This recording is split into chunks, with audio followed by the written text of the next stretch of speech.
Өтүп бара жаткан жумада Профсоюздар Федерациясынын мүлкү президенттин иш башкармалыгына убактылуу өткөрүлдү.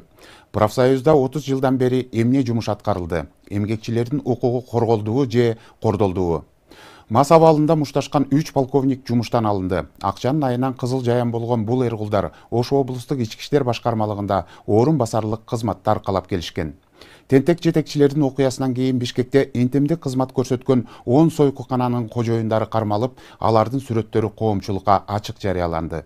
Ал ортодо ККМга каршы нааразычылык акциялары Кара Суудан башталып, Бишкектеги Дордой, Мадина, Аламүдүн сыяктуу чоң базарларда уланды. Соодагерлер салык саясатына нааразы болушууда. Өтүп бара жаткан жумада мындан башка да кандай жаңылыктар жүз берди?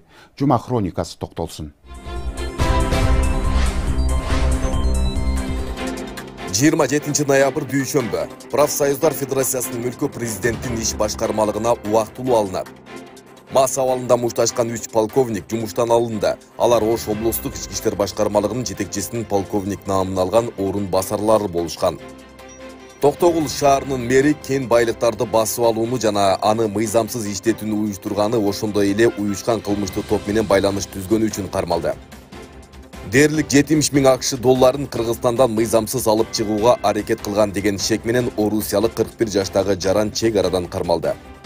28 ноябрь шейшембе тууну өзгөртүү сунушу жогорку кеңештин тармактык жыйынында колдоо тапты. Бул ирет күн менен кошо түндүктүн чамгарагында өзгөртүүнү сунушташты. Кумтөр ишине байланыштуу 20га жакын мамлекеттик жооптуу кызматкерлер жоопко тартылды.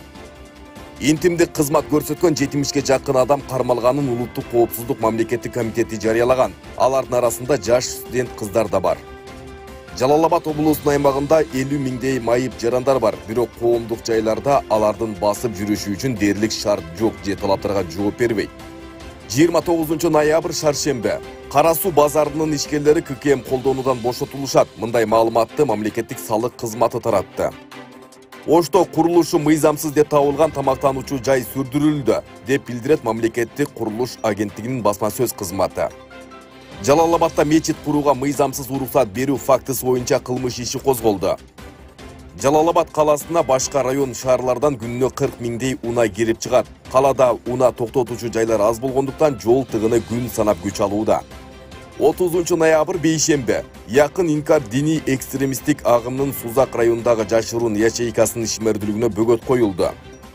Жаңы автобустар келди, бирок аялдама жок. Бул Жалал-Абад шаарындагы көйгөй. Аялдамалардын саны болгону менен сапаты талапка жооп бербейт жана жетишсиз.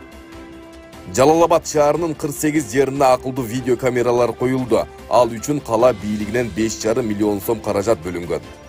1 декабрь жума Президент Садыр Жапаров Дубай шаарындагы климат боюнча бүткүл дүйнөлүк саммиттин ачылыш аземине катышуу үчүн Expo City Дубай көргөзмө борборуна барды. 3 күндөн бери Кыргызстандын бир катар аймактарында соодагерлер салык саясатына каршы нааразычылык акцияларында өткөрүшүүдө.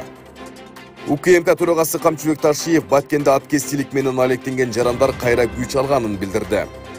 Опера жана балет театрынын директору Алмазбек Истамбаев кармалды. Атайын кызматтын билдирүүсүнө караганда, ал кызматтык абалынан кыянаттык менен пайдаланууга шектелүүдө.